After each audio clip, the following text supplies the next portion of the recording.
We are on DAF Amud Aleph. We're going to finish the parak today with the next two Mishnayos. Mishnah here on the seventh line says, "Ezohi shvuas shav." We learned in the previous Mishnah that the penalty for shvuas shav is different from the penalty of shvuas bitoy.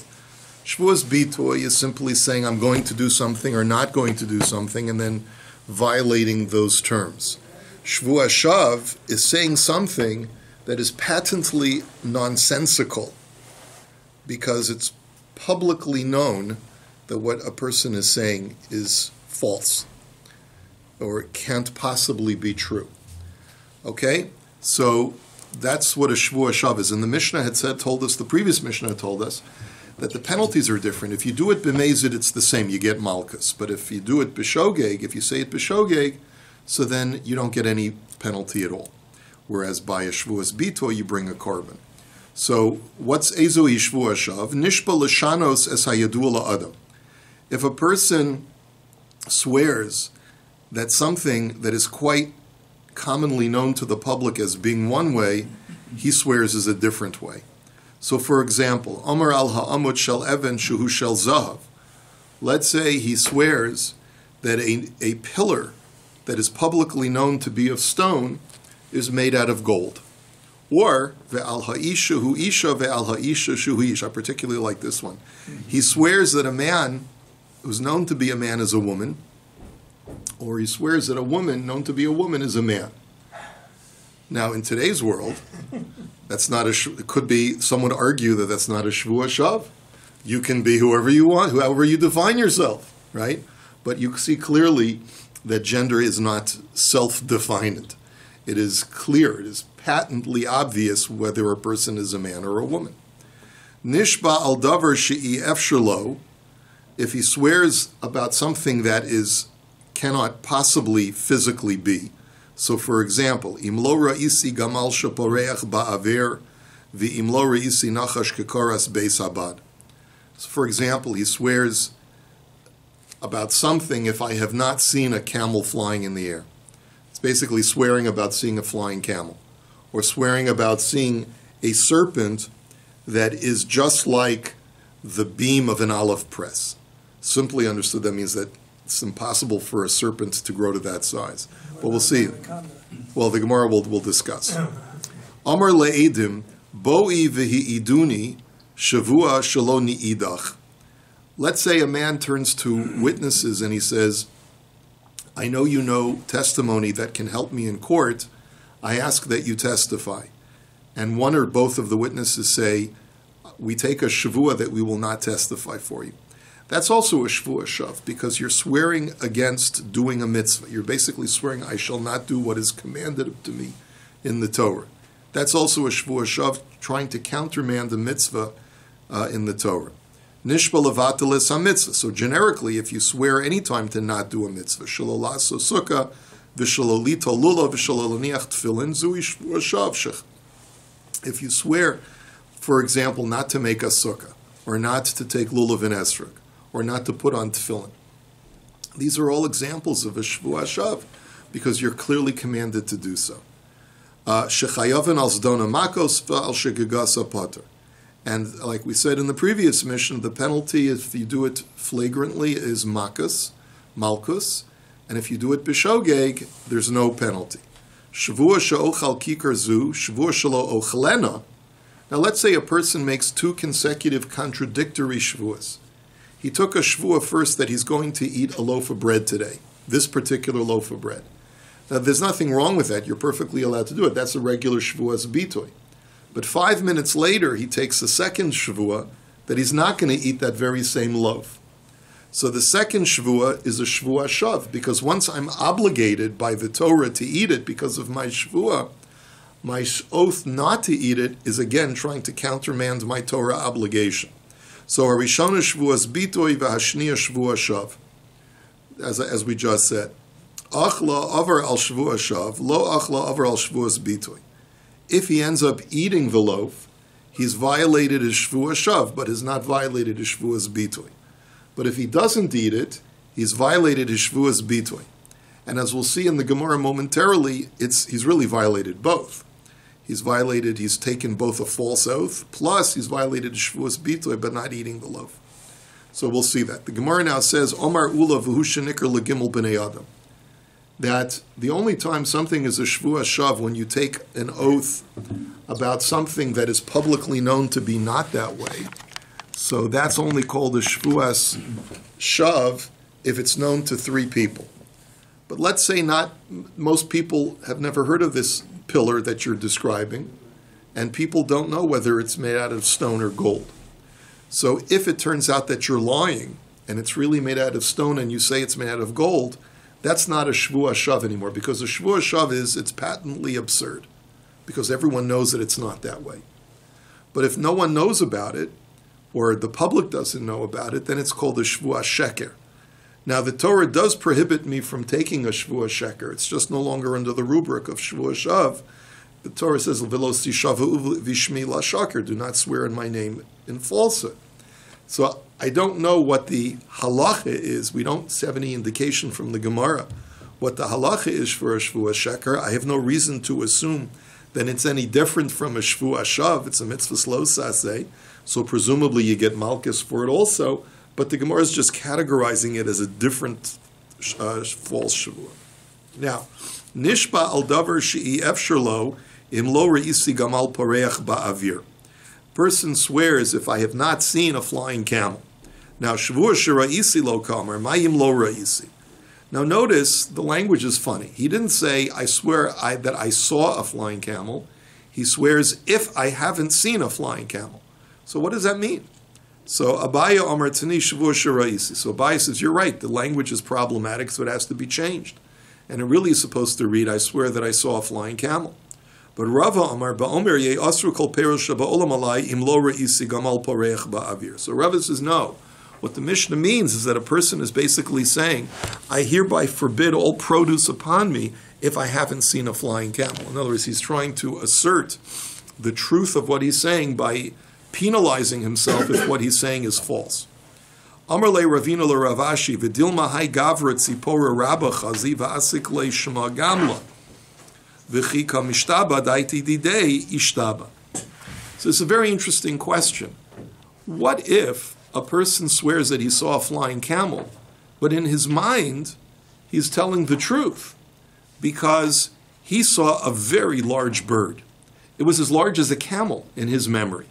So he's describing it as a flying camel, and therefore what the Gemara is basically suggesting is that even though other people would not classify this as a camel, in modern parlance, you don't call a flying creature a flying camel, but in his language, in his mind, that's what he's calling it. And so therefore maybe that's not a shvuas shav. So the Gemara says, "V'chite mebasar punei azlinan v'lo azlinan basar daite." Maybe you'll tell me you only go according to what comes out of his mouth. It's irrelevant what he was thinking. If everyone understands the word camel as being a non-flying creature, then he can't change the definition. But wait a minute. V'hatanya k'shemashbiyan oso omrim levi yodeya shelo al daitcha no mashbiyan oscha ela al daitenu v'al das beistin. As we're going to see later on, when we tell a person to take a shavua in Beis Din, let's say there's a claim against him that he owes money, right? And he's forced to swear that he doesn't owe the money. So the Beis Din tells him, now be very careful, sir, because we don't want you to play any games. We don't want you to say to yourself, well, I gave him doll hairs, so I'll call that dollars. Or I dropped off at his front door a bunch of wood chips that kids play with. And because of that, I could say that I gave him money. Because I call that money, like Monopoly money. Let's say I take a stack of Monopoly money and I drop it off at his front door. And therefore I can say I paid the guy the money. No, the Beis Din says, regardless of what your definition of money is, realize that you're swearing based on what our definition of the terms are. What you see from here is that he can self-define things, and without that warning, a person could get away with taking a shvuah based on his own definition. So maybe that's what's happening here, and it's not a shvuah shav. So the Gemara says, "My time alav mishum darminan dilma iskundri yoev le va'asik luhu shma zuzi." Maybe he took children's toys, like Monopoly money, and just designated it the title of money. And that's why he's trying to get away with it. And that would be a valid shvuah. So, Dechika mishtaba, daiti dideka mishtaba. So the Gemara says, lo. Hasam mishum kanya derava. So the Gemara says, no one entertains that possibility that it's valid to swear about money based on your definition, you're redefining the word money. That is for sure a lie. And there's no way to say, just because he said he thought that a flying bird the size of a camel could be called a camel, that's still called a shvuah shav. Why then does the Beis Din, when they make a person swear, forewarn him? Why do they warn him in advance saying, don't try to redefine things? Not because if you redefine things then it's a valid shvuah, but rather because there was a case in Rava's Beis Din. This is almost like a scene out of a Three Stooges movie. I don't know if you've ever seen the Three Stooges in court. You ever see that little short, that 10-minute movie where they're called to testify? You swear to tell the whole truth and nothing but the truth. The truth, the whole truth, and nothing but the truth. And he's got to take off, Curly's got to take off his hat, and he's got to put his hand on the Bible, and he doesn't know what to do first. He's got a walking stick and a hat. So what happened was, in this case of Rava's Beis Din, is that there was a guy who figured he's going to be a chacham. So he knew he owed the guy money. So he put the money in his walking stick. And he said, I'm hereby prepared to swear that I've paid the guy the money. Okay, you ready to put your hand on the Bible? He says, yes, would you mind holding my walking stick? And he gives it to his the other litigant. And he says, I hereby swear that I gave the guy the money, because the money was inside the walking stick. So that's where the Beis Din says, be careful that you don't try to trick us by pulling off any shtick like that. There's no redefinition of the word money. There, Hitaka is telling the truth. But the Beis Din is saying, don't think that you can pull something off like that, because if it's not apparent to us that you've given him the money, then you can't make that shvuah. Okay. Tashma. V'chein matzinu keshehishbiya Moshe es Yisrael amar lahem du'u shelo al datchem ani mashbiya eschem ela al das hamakom vel daiti. V'amai leima lahu. Okay, so there's a brisa that says that when Moshe Rabbeinu was placing a shvuah on the Jewish people for we accepted the Torah with the shvuah. So when Moshe Rabbeinu imposed the shvuah on us, he also forewarned us, and he said, be careful that you don't try to play any shtick of redefining what the shvuah's terms are. So again, the Gemara is trying to challenge this, that you see that if a person self-defines in his own mind what a word means, then that's acceptable. So, va'amai, leima lahu kiyamu, maida amar eloka. Why couldn't Moshe just say to them, accept what God has commanded? Lav mishum damaski adaitayu avodas kochavim. Isn't it because perhaps they could redefine the word Elokim to mean another idolatry, and maybe therefore they could accept the shvuah, but having in mind a false god instead of Hashem's commandments. So you see that you can redefine in your own mind. So the Gemara says, lo, mishum davodas kochavim nami yikri Eloah, dichsiv Elohei chesed ve'Elohei zahav. The Gemara says, no, there's no redefinition.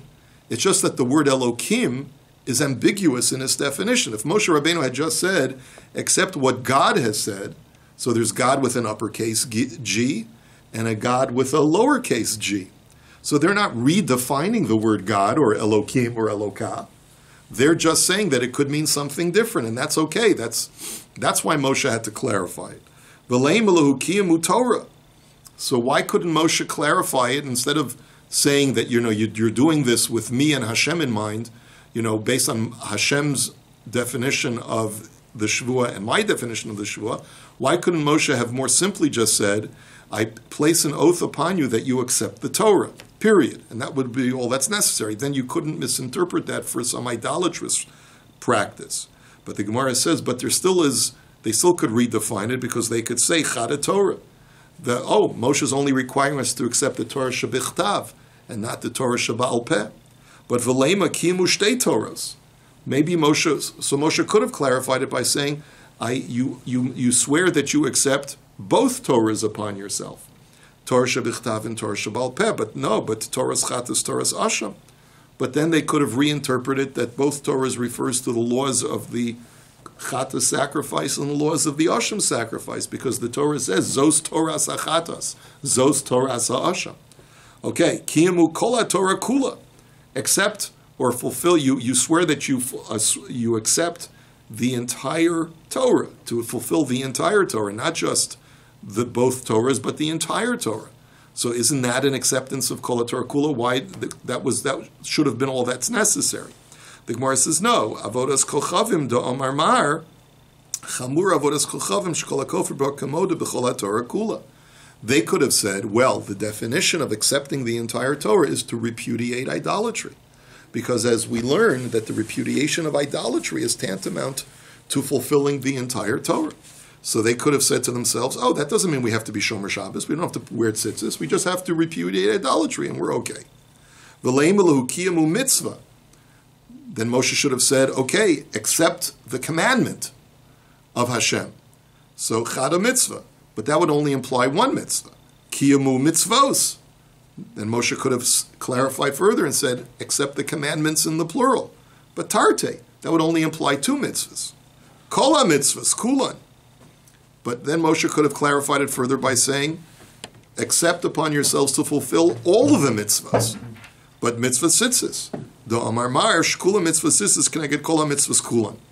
But that might have been they could have reinterpreted that to say that we accept upon ourselves to fulfill the mitzvah tzitzis, because as we know from Rashi on Chumash as well, that wearing tzitzis is tantamount to fulfilling all of the mitzvahs of the Torah. And like Rashi cites from his commentary on Chumash over here, the word tzitzis in Gematria is 600. There are 8 strings and 5 knots on each corner. That's 613. Okay, Moshe still could have clarified. He could have said explicitly, accept upon yourselves the 613 commandments. There's no ambiguity. So the Gemara says, wait a minute. You're telling that Moshe could have clarified his words to not leave any room for self-redefinition. And so therefore you see that he needed to say, the fact that he needed, he could have clarified any ambiguity, and therefore the only reason why he said that it's al daiti vel das hamakom is that you can't redefine in your own make up your own words. But leima lahu al daiti al das hamakom lomali. Why then did Moshe have to add and say not only is it based on my definition, but it's based on Hashem's definition as well?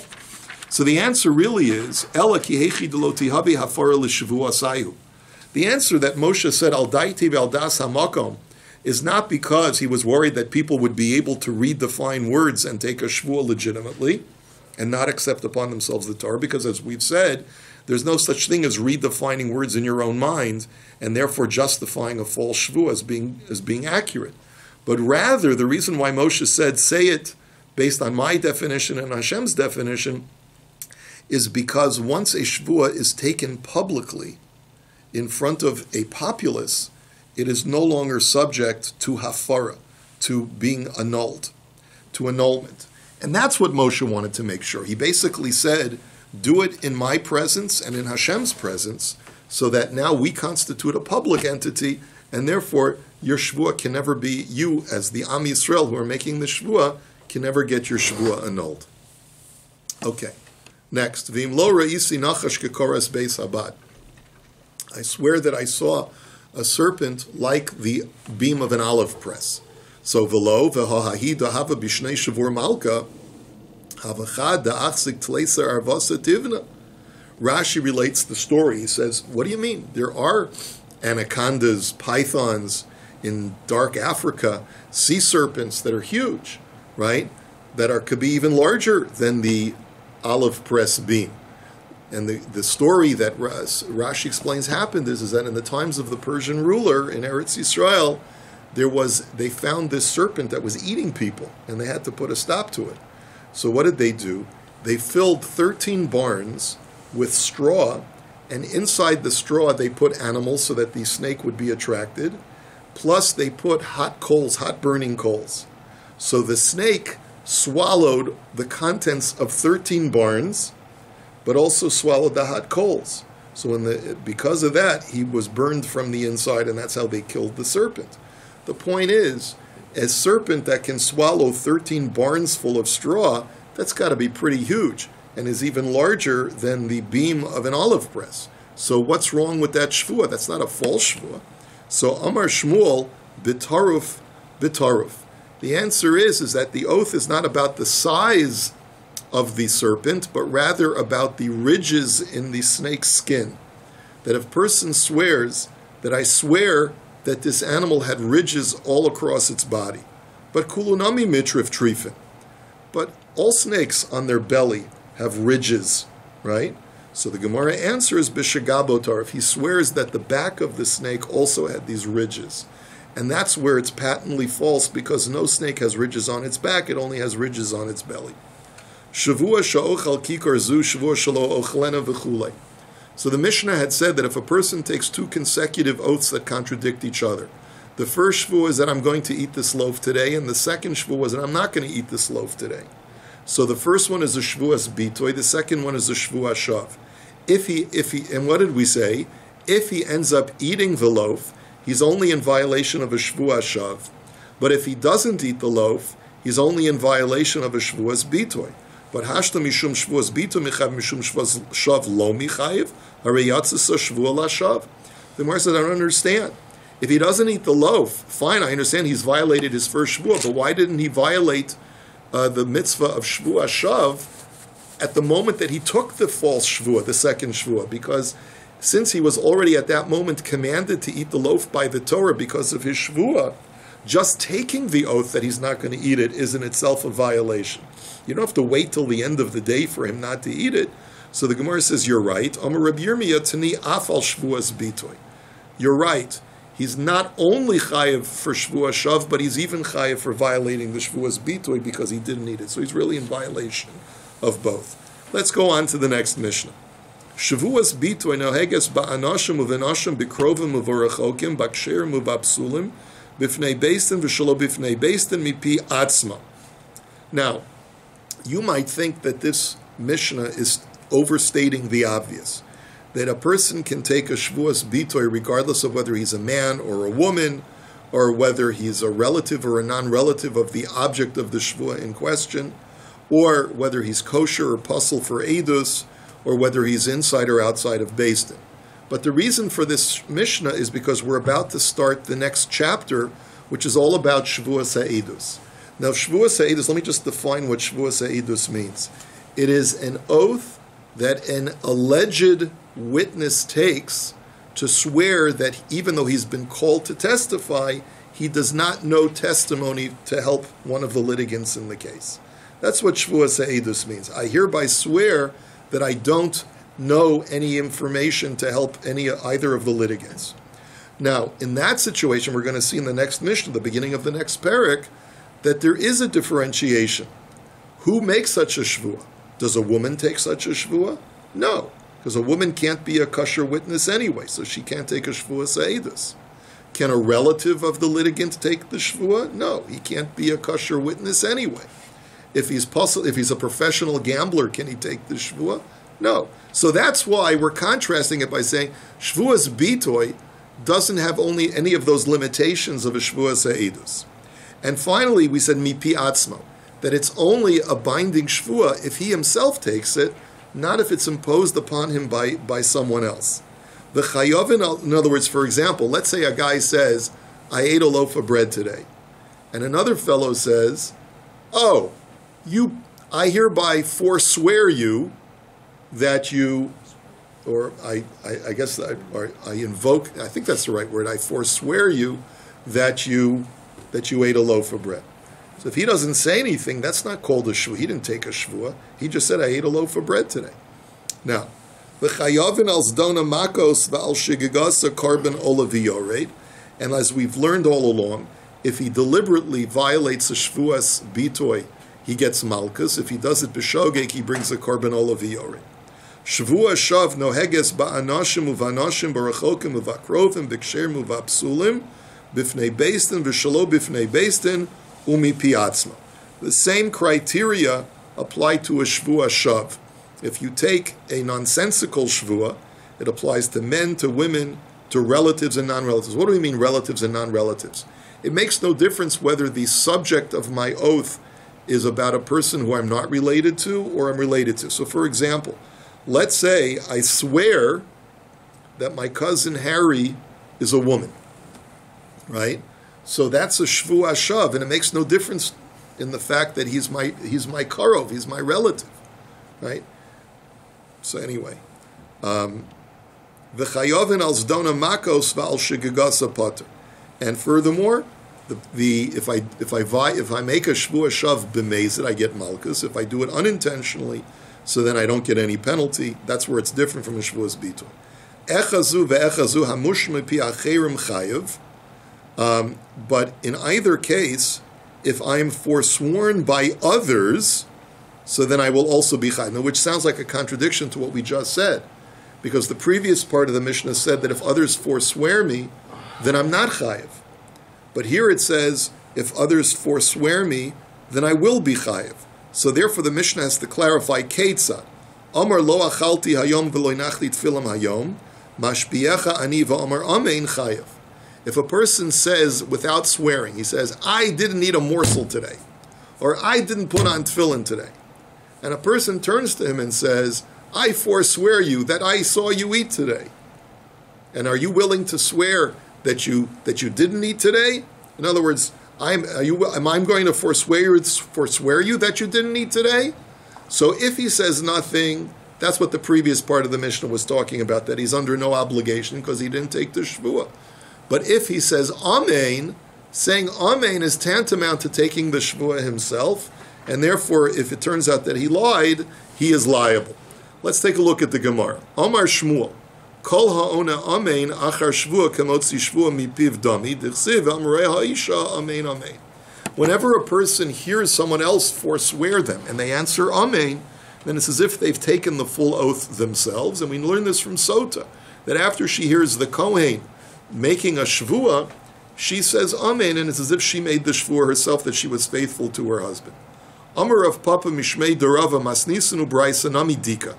So Rav Papa says, I can prove that also from a contradiction between the next Mishnah and a Brisa that has a slightly different language, and they contradict each other. And the only way to reconcile the contradiction is to say what we've just said, that when a person is forsworn by others and he answers Amen, it's as if he took the Shvuah himself. The Ketani, Shvuah Sa'idus noheges ba'anashim v'lo b'nashim barachokim v'lo b'krovim b'ksherim v'lo b'psulim, that a Shvuah Sa'idus, the Shvuah that you take to swear that you don't know testimony.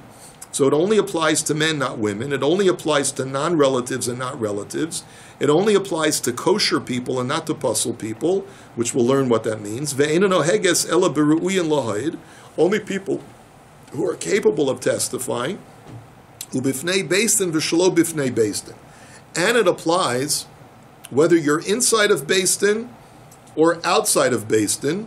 Mipi atzmo umipi acherim, and that could be done either by yourself or when you're forsworn by others. Einan chayavin ad shiachapru bahen bebeis din divrei Reb Meir. Now, the way you read it is like this: bifnei beisin v'shlo bifnei beisin mipi atzmo, comma, that whether you do it inside or outside of Beis Din, as long as you do it yourself, you can be held liable. Umipi acherim einan chayavin ad shiachapru bahen bebeis din. But if you're forsworn by others, you're only going to be liable if you deny knowing testimony in the midst of Beis Din. That's according to Rabbi Meir. That's the Mishnah, okay? We'll see that Mishnah in just a few minutes.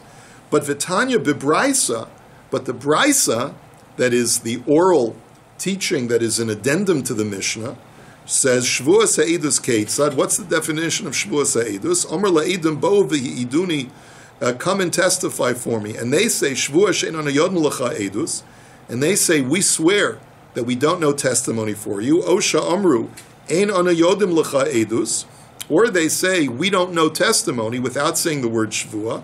And then he says, Mashbiya ani aleichem va'amru amen. And he says, I hereby forswear you, and they answer amen. Bein bifnei beistin, bein shalo bifnei beistin. It therefore doesn't make a difference whether it's in beistin's presence or not. Bein mipi atzmo, bein mipi acherim, whether it's volunteered by the alleged witness or whether it's forsworn by the litigant. Kevin shekafru behen chayavim divrei Reb Meir. If the witness denies it and it's proven that he's a liar after having sworn falsely, even when he's forsworn by others, he's going to be chayiv. That's according to Reb Meir. So kashin ahadadi. These two the Mishnah and the Brisa contradict each other, because the Mishnah had said that when you're forsworn by others, you can only be liable for a violation if it's done in Beis Din, but not if it's done outside of Beis Din. And the Brisa says that even when you're forsworn by others, you can be liable whether it's done inside of Beis Din or outside of Beis Din. So there's an inherent contradiction. That's the problem. So how do you reconcile the contradiction? Elalav shma mina, hada ana amen, hada lo ana amen, shma mina. So the only way to reconcile it is to the issue of being forsworn in Beis Din is that even if you don't say amen, but if the Beis Din itself says, we hereby place a shvuah upon you, that if you do not know that you are hereby liable if you do not know testimony for this person, that if you don't testify when you know testimony, you are hereby bound by a shvuah, then if it turns out and he says nothing, then he is forsworn by the power of Beis Din, even if he doesn't say amen. When does this not have to be done in Beis Din and the forswearing of others imposes the shvuah upon the alleged witness, even outside of Beis Din, when he answers amen? So that's the way you reconcile it. I can be imposed by the power of shvuah even when I don't answer amen, but only inside of Beis Din. But I can be imposed with the power of a shvuah even outside of Beis Din, as long as I answer amen. And that's how you reconcile. So from there we see that the recital of amen after hearing someone else say a shvuah has the power as if I said it myself. So Amar Ravina mishmei derava masnisin dahachanami dika. Not only can you prove this from that contradiction that you just cited between the Mishnah and the Brisa,